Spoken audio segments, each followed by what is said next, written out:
Welcome to a new video, everybody. Today I'm going to be showing you how to change out the cabin air filter in a Kia Sportage. Let's go ahead and take a look. Alrighty, most of the cars these days have the cabin air filter located here behind the glove box.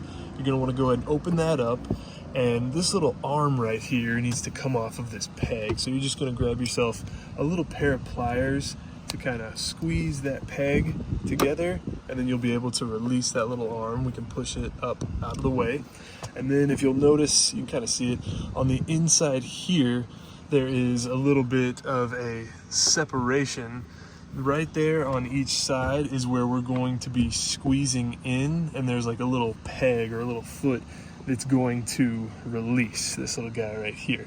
So once you've got both of those squeezed and out of the way, then you can see back here there is a little trap door that we need to open up.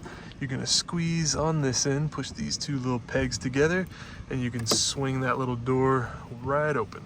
Now, before you change the filter out, you're going to want to make sure that you look at the airflow. Both of these arrows are pointing down, so we want to make sure that when we put the new filter in, they are facing down. You just reach in here and pull out the old filter. Now this is a brand new car, so this filter is still clean, but with a new filter you would just slide it right back in there.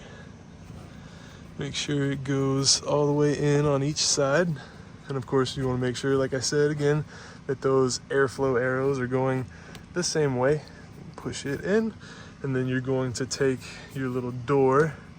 It feeds into that side and then just swings back closed over here. You're going to want to push it till it clicks, and then you set the camera back down over here.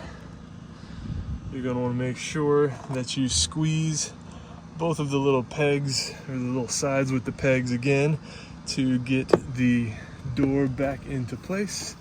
And then this little arm here, move the camera again so you can see, this little arm here is going to swing back down and just go right over that peg again. And just like that, you can save yourself a little bit of money by changing out your own cabin air filter.